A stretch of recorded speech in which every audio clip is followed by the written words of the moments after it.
Good evening. I'm John Batchelor. Tunku Varadarajan, my colleague and comrade from the Daily Beast and the Hoover Institution and NYU, joins me. Tunku, a very good evening to you. Do you feel like going to Nebraska? I've never been there, so given the chance, I'd love to. It turns out Nebraska is not only in the center of the country, but is a place that has commonsensical understandings of what's going wrong. What's going wrong are jobs, and we're going to begin our conversation with Congressman Jeff Fortenberry of First Nebraska this evening. This is everything around Omaha, north and south. I think 25 counties. Is that right, Jeff? Well, it's 24 counties. I 24. share a couple of them. We prefer to think of Omaha in the middle of us rather than us around them. But I understand. Yes. Thank you. Omaha's the little island cut out of your district. That's correct. All right, fine. Correct. Jeff, we're keen on jobs just because we have a projection we're going to speak of tonight. That the best case scenario from smiling economists, that's always a misdirection, is that the unemployment rate in the United States will continue about 9.5% for the rest of this year and 8.5% for 2011. This, by any means, is a disaster. What are you doing right in Nebraska? Because your joblessness isn't anywhere close to that. Well, our jobless rate is around 5%, and I think we're very fortunate given what has happened in the rest of the country. And it's due to a number of factors. We have a very strong ag economy. It's been that way for a couple of years. We have good stewards of our farm and ranches who work hard at this business. About 1 in 3 Nebraskans is employed directly or indirectly in agriculture, so that's a very stabilizing factor. Secondly, we have a very decided focus on small business entrepreneurship, a very diversified economy. For instance, in Lincoln, where I live, people who work in the private sector, about 80% of those jobs are in companies with 25 employees or under. So we're not over-dependent on any one particular industry. And we have a diversification of manufacturing as well. And then third, it's more of an intangible, but I think it's a real factor. It's just the character of who we are. And Nebraskans have a strong focus on personal responsibility and neighbor helping neighbor, hard work, community life. And this gets translated, I think, as an operative principle in our culture into the institutions. For instance, our state and local governments have to run balanced budgets. We have to make hard decisions about what is absolutely necessary today to do and the taxes or fees to pay for those versus what should be put off to tomorrow or not done at all. In our financial institutions as well, you didn't have banking industry overextending itself into exotic financial instruments. In fact, I had a Chamber of Commerce group here come to see me on Capitol Hill recently, a cross-section of small business people, bankers, manufacturers. I asked them if anyone heard of a synthetic collateralized debt obligation, and they just had blank stares. And I said, thank you, because we just don't do that kind of business. We're in a Main Street model in Nebraska, and our citizens didn't overextend themselves with liberalized credit either, and so we have a very low foreclosure rate. So, look, if you don't have a job, and we have some people who are unemployed in Nebraska, you're 100% unemployed, and it's tough for some families. But overall, our economy's fared pretty well. Congressman, I thought one of the advantages of living in a wide open place like Nebraska was not having to have neighbors. But you say, but you say you're good to each other. I'll take your word for it. But I was curious. You mentioned the advantages that small businesses have in Nebraska. Could you maybe elaborate a bit? What is it that, if I wanted to start a small business in your state, what is it that I'd get there that I mightn't get anywhere else? Well, again, with this much natural resource base in agriculture, you have a lot of spin-off industries, opportunity for value-added production there. In agriculture itself, we've leaped very heartily in the whole sector of biofuels production and have increased an opportunity for America, I think, to build a more sustainable renewable fuels chapter in its overall energy portfolio. That has been very helpful as well. We do have some financial institutions, insurance institutions who have long called Nebraska their home, and I actually have a steel mill in my own district, which has to compete worldwide and goes through some ups and downs. So you can see there's a diversity of large-scale businesses, but that have clear spin-off opportunities in small business entrepreneurship. We have an active university that actively promotes entrepreneurial curriculum as well. And all of these factors, I think, lend themselves to creating a more diverse economic climate. In fact, the state seems to have from the way you tell it, a very diverse economy. Yes, it does. Congressman, last week, May 19th, you called for an investigation by House Oversight for the Gulf spill, and you increasingly focused on the Minerals Management Service, the regulatory body in charge of the Gulf. We get nothing but bad news out of the Gulf. It's a dire situation. It's a national catastrophe.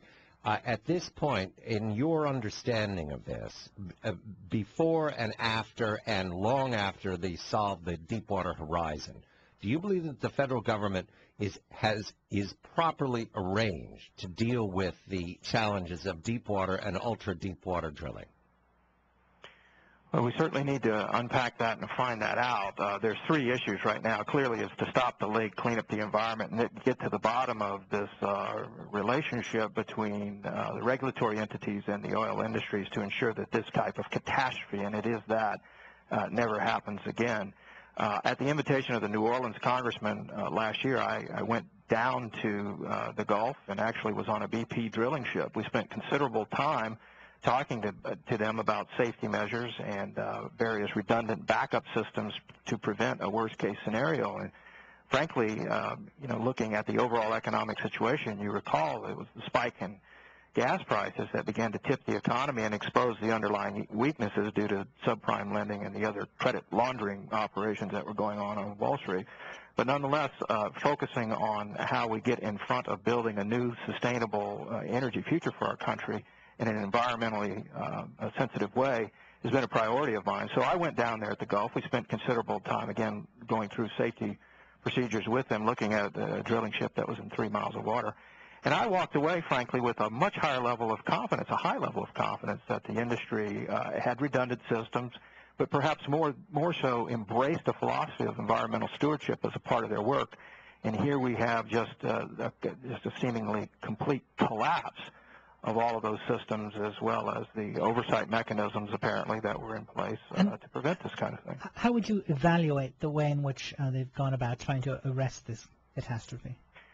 Well, it seems to me to be pretty peculiar. I'm not a scientist. I'm not an expert in this field, but it seems to me that you ought to deploy a multi-pronged strategy at once. I mean, at first we're going to build a containment vessel. Then I was talking to the congressman from South Louisiana, and he told me before they were lowering that vessel, there's concern because of the depths, that the frigidity of temperatures, because of the pressures, was not going to allow oil to be siphoned up the pipe. And so sure enough, that happened. And then next we find that, well, we're able to thread a small pipe in there and at least siphon some of it off. And there seems to be confusion about how quickly you're to deploy certain resources of the government versus the BP's own resources in protecting fragile ecosystems.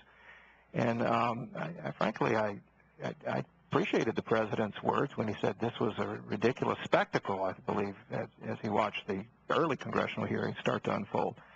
And so there's a lot of clearly finger pointing that can go around here, but the key is to stop this, protect the fragile wetlands, particularly along the Louisiana coast, so that industry is not ruined. If that oil gets into those marshlands, the maritime as well as seafood industries could receive just such a dire setback. It's almost inconceivable. And then we'll unpack this through oversight and other mechanisms to help give the public some assurance that this won't happen again. Right now, Jeff, you would say that from your experience on the BP rig last year was that you believe at this point everything has to be looked at because what you saw worked and this doesn't. So some questions have to be answered. It was seriously disheartening to watch this unfold, particularly after walking away with a high level of confidence that, again, environmental stewardship was a core mission of those operations out there, and to watch it all completely collapse and be chaotic and not have, again, a multiple-pronged approach to dealing with the disaster is just seriously disheartening. Jeff Fortenberry represents First Nebraska. I'm John Batchelor with Tunkur Verdarajan. This is the John Batchelor Show.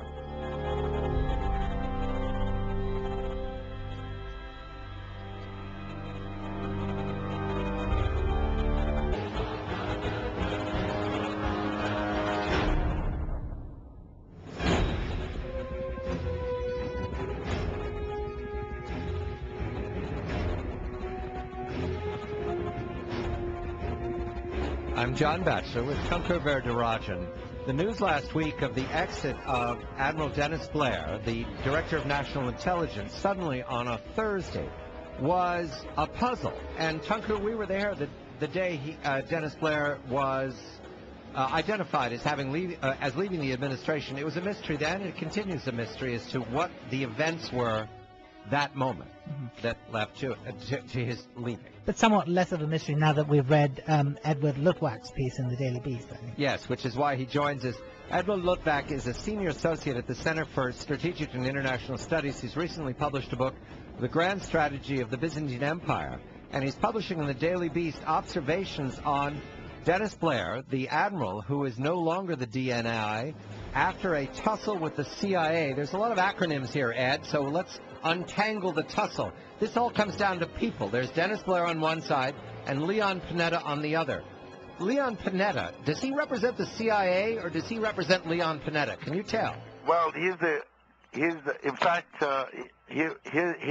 veteran politician who is appointed to head the Central Intelligence Agency, but then he immediately acts as the loyal defender of the CIA, and he is very much CIA, and that's his game. And his game is based on the knowledge of the fact that whereas the CIA is ineffective at this job around the world, as it has been documented many times, including the 9/11 Commission, the 9/11 Study Group, and all these official bodies, Panetta knows that the CIA is tremendously effective here in Washington in smearing and attacking anybody who goes after them. When you have a CIA director, we've had a couple, who tried to reform the place, suddenly you get articles all over the place saying how he appoints his cronies in jobs and how is this and how is that and all kinds of stuff. So they're not good at operating as a foreign intelligence organization, but they are good at domestic politics.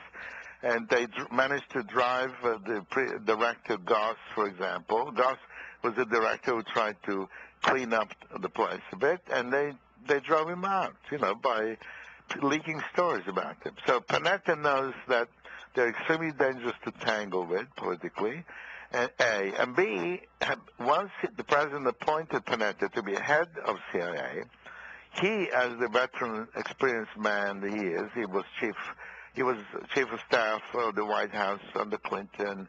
He was a member of Congress for many terms. He knows that the way to have power in Washington is not to fight your own agency by trying to change it and reform it, however bad it might be, but rather to bolster it and secure the loyalty of its people, particularly the mediocre people who do need this kind of support. And then you have the agency solidly behind you, and now you're a big player in Washington. Now, Blair was appointed to a higher job. The Director of National Intelligence is the fellow who's supposed to be in charge of all the intelligence organizations. The National Security Agency, the one that does the intercepts, which is much bigger than the CIA in budget terms. They have all the computers and so on, and listening posts around the world and antennas and so on. Then there is the other organization which takes pictures from space, and then there is the Defense Intelligence Agency, which has the intelligence bits of the different armed forces, Army, Navy, Air Force, Marine Corps, and so on. And this is the so-called intelligence community. But, of course, it was a community that was quarreling and was divided and uncoordinated. And so, after September 11, one of the reforms was the creation of this post called Director of National Intelligence. And the Director of National Intelligence is supposed to outrank, indeed in a way command the heads of the different intelligence organizations, including the CIA. But whereas the actual human person who got this high slot called the Director of National Intelligence is an admiral, a four-star admiral, a big admiral. He commanded all the forces in the Pacific, Army, Navy, and Air Force. Big deal. An admirable compared to a politician like Panetta. Ed, can I ask you, is it naive of me to wonder why Obama spurned what was a pretty good opportunity to reform the CIA? Here you had this admirable admiral trying to introduce the most basic level of accountability into an organization that, after all, is charged with keeping us safe. And yet, he sided with the Time Surfers. Well, listen, I claim no knowledge whatsoever about whatever may have happened in the White House or personal relations and chemistry and all this other stuff. the elementary analysis is that Leon Panetta, veteran member of Congress, former chief of staff of the White House, big Democratic politician on one side, Obama, the president on the other, president under great pressure politically, whose side, so to speak, has been losing elections left, right, and center ever since he got elected almost. He is not going to quarrel with the powerful politician Leon Panetta in order to side with the nominally superior, but actually politically powerless Admiral Blair. Admiral Blair is just a guy who was a very senior, military fellow, but he doesn't have political support. He doesn't have friends all over Congress and stuff. So Obama, confronted by a choice of siding with Panetta, siding with Blair, very naturally sides with Panetta. He doesn't have political capital to fight with somebody like that. And we just have 30 seconds. Did Blair make a mistake in taking the job? Listen, it sounds like there's no one who could have won. The point is that the fellow tried to introduce elementary performance, because when you think that Michael Scheuer, the guy who made all this noise, was promoted while head of the Bin Laden unit without making any progress whatsoever in finding Bin Laden, and in fact Bin Laden does September 11. He gets promoted for trying. And people fail and they get promoted. So, this elementary accountability is what, something like Blair tried to bring, nothing more than that. Ed Lookback is a senior associate at the Center for Strategic and International Studies. His piece on Admiral Blair is in the Daily Beast. Tunku Veridarajan of the Beast. I'm John Batchelor.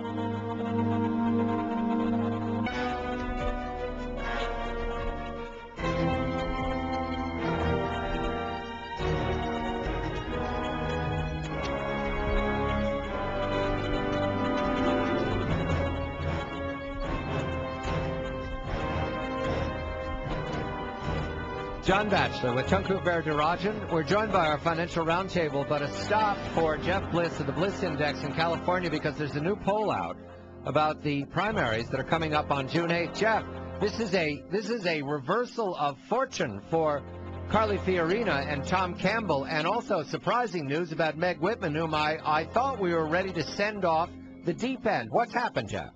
Well, especially in Fiorina's case, she's practically doubled her numbers, going from 24% just a couple weeks ago now to 46%. She is now twice the numbers that Campbell's at. Campbell's at 23, DeVore's dropped to 14. It looks like Fiorina's strategy of wait till the end of the game to jump in with both feet is paying off for her. So Survey USA says Fiorina 46, Campbell 23, and DeVore 14. That's correct. Let me see. DeVore's dropped 2 points. All right, let me see. 46, 23. Does that add up to all of it? No, there's still some undecided out there. There's still some undecideds, but it looks like the undecideds, as time goes along, are starting to break for Fiorina. All right. California map. Well, I can't, the California people, they add up everything until get to 30 billion. That's how they add, right, Jeff?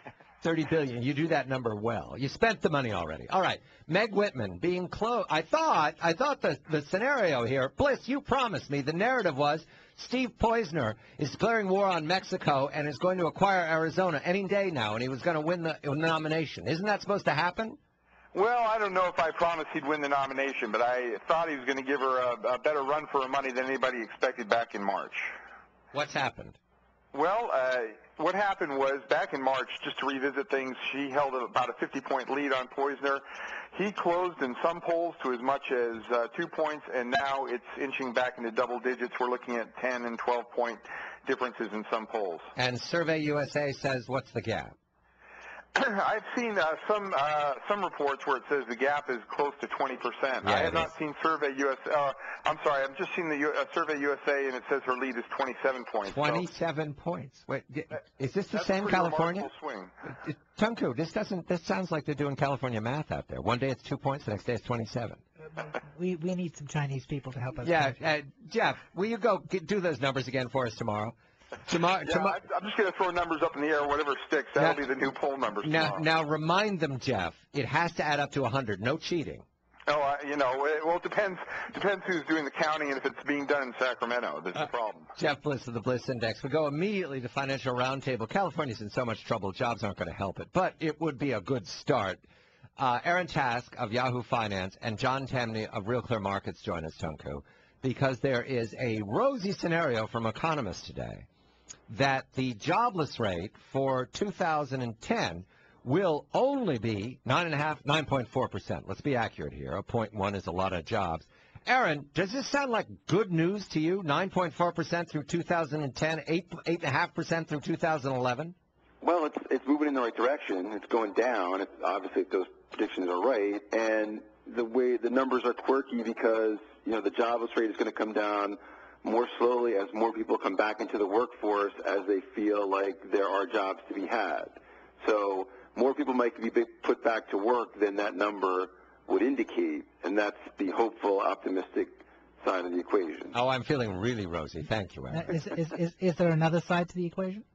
Well, the other side of the equation is that, what's the quality of the jobs that are coming back, the fact that, we still have elevated unemployment in this country, and that's the expectation for the foreseeable future. I don't think we're there forever.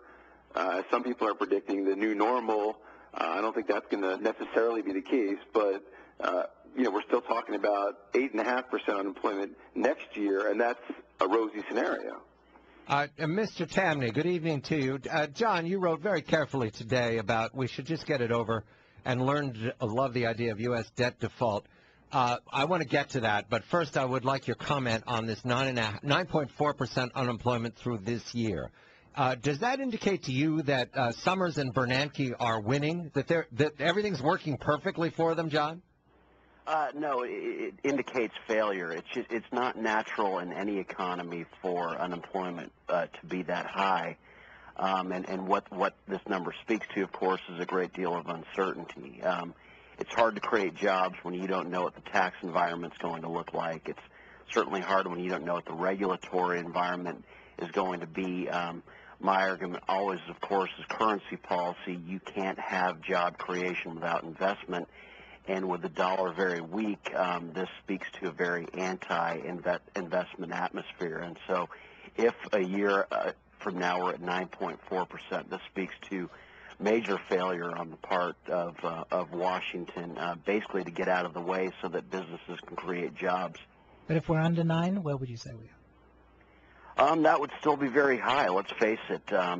Unemployment is not a natural state for any economy, and for it to still be that high after, let's say, basically unemployment started to rise in 2008, that would be a pretty negative signal, and one stressing that the government is doing too much and not allowing the economy to heal on its own. Of course, some European countries would kill for a 9%.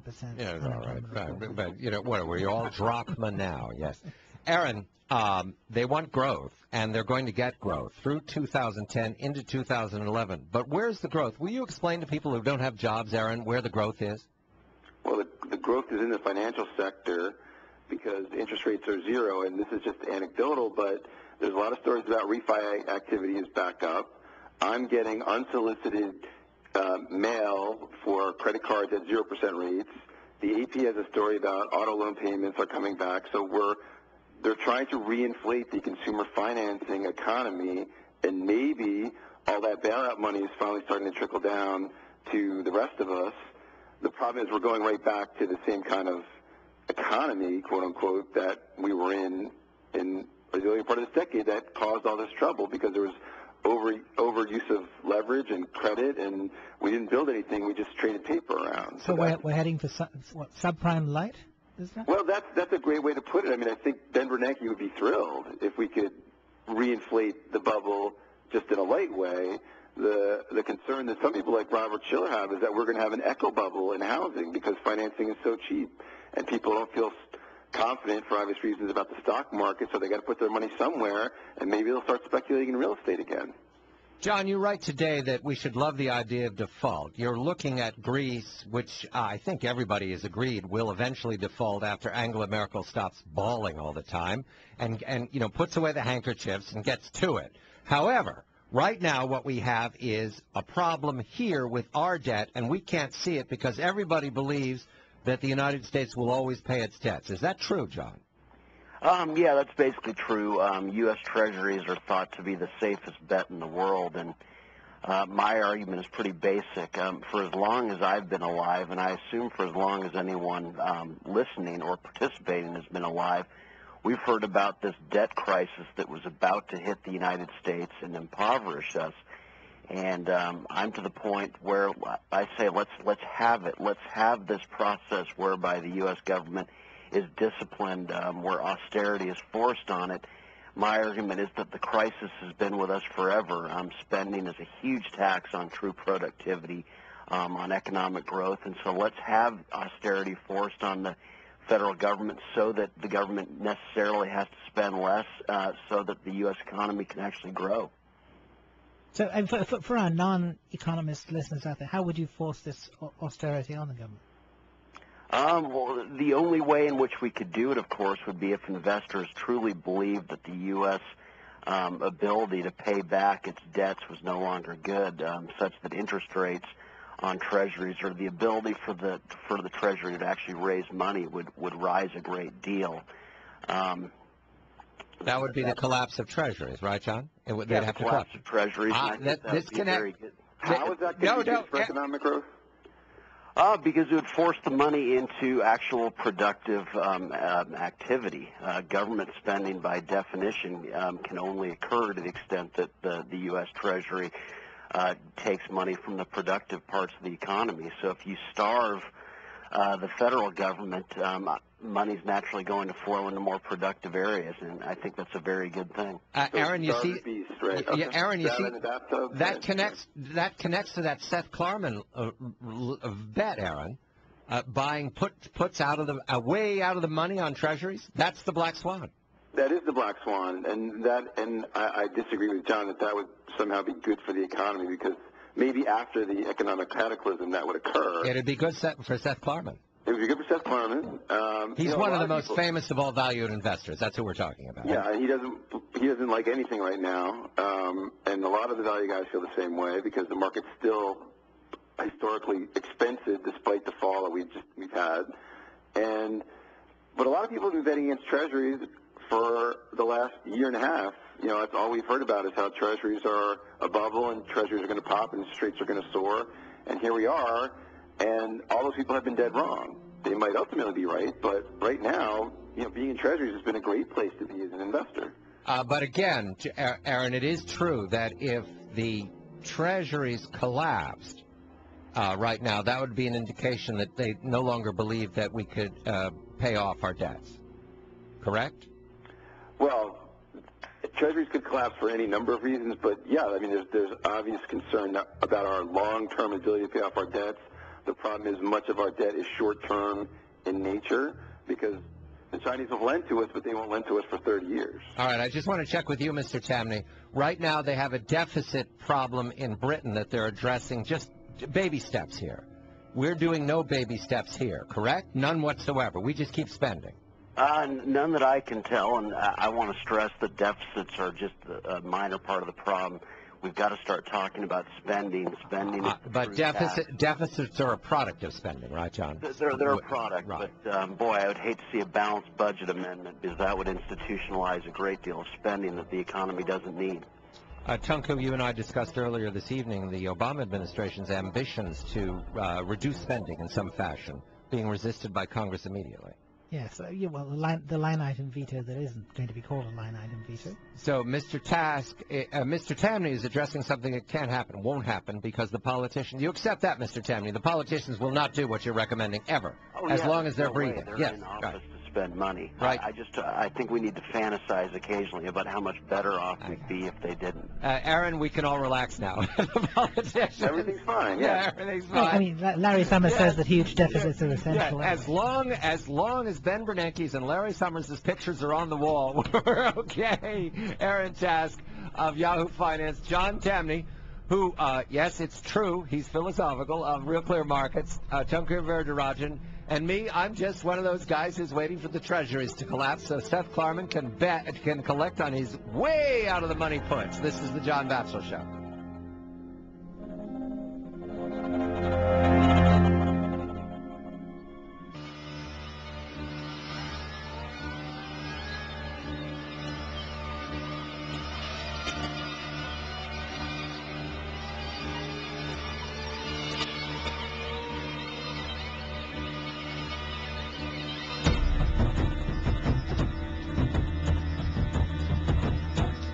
I'm John Batchelor. Tunku, our very good friend Melik Kalin joins us suddenly.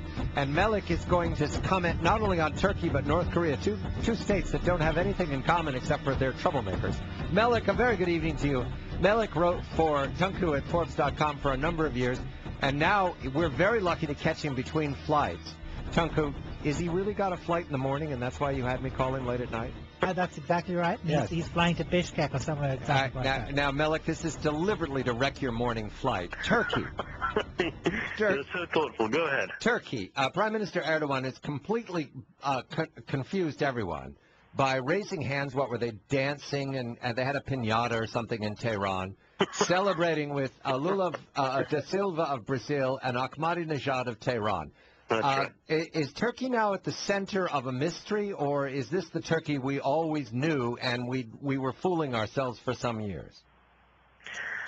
The Turkey that this Prime Minister is trying to be is actually a Turkey that existed for a while in the Second World War and before that in the Ottoman period, which is a Turkey that survives by being neutral and playing off all its neighbors against each other and so on. And the Ottoman Empire for 2 centuries declined very slowly that way by playing the Russians off against the British, against the Germans, and so on. And in the Second World War doing the same. But what happened is that Turkey actually wasn't too successful. And I think Erdogan seems to have forgotten that, and he's starting that game again, where he's being just as friendly with the Russians as he is with the Americans, and thinking that he can keep a balance between all of them. Well, I think that's a recipe for disaster. But he has pulled off quite a trick. He's got Brazil to join the Ottoman Empire, which is quite. But Melik, is there some method to this madness on Erdogan's part? I mean, he's really charting a remarkably different course for Turkey, hasn't he? Yes, I mean it's certainly a divergence from the Turkey that was very strongly wedded to the West. I wrote about this in my last column at Forbes.com, essentially outlining the method in his madness, which is that, and giving it some background and history, which is essentially that Turkey felt that the Gulf War was going to be, or the second Gulf War was going to be so disastrous for Turkey because the first Gulf War had been. It cost the country over the 10 years afterwards some $100 billion with hundreds of thousands of Kurdish refugees, a revitalized Kurdish insurrection. And they just thought, the Turks just thought, this is going to be a massive disaster again to Turkish stability and to Turkish trade and so on. So I think what happened is that they got a little bit alienated from the U.S. As an ally, and of course from Europe as an ally, because the EU wouldn't accept them. So they began to flirt with everybody else. But of course, it's not, stepping away from the West is not necessarily as equal to stepping towards Iran, and finding that both things are equal, because stepping towards Iran is ultimately a major disaster. Iran has been a rival nation, a rival people for almost 1,000 years. And, allowing Ahmadinejad to build a nuclear weapon, I mean, what on earth benefit can that have for Turkey? So I think that he thinks he knows what he's doing, but I think he's headed for disaster. Iran is often linked with North Korea. They use it for an research and development site. And your comments on North Korea and the now evidence of the North Korean torpedo attack against the South Korean warship, an ongoing crisis in East Asia that will eventually drag everyone in. How do you regard the conduct of China in this, Melik? Well, that's the thing that I'm actually currently trying to get a column done before I leave for Forbes.com, because I was there in December. I was on the China-North Korea border.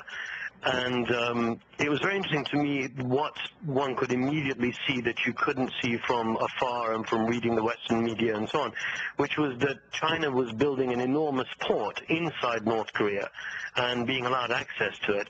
And in effect, the North Koreans had very, very cleverly snookered China into doing exactly their own bidding, because the Chinese had invested so much in making that entire region a kind of port region. And they could not afford, having invested that much, to destabilize North Korea or to deny North Korea anything it wanted.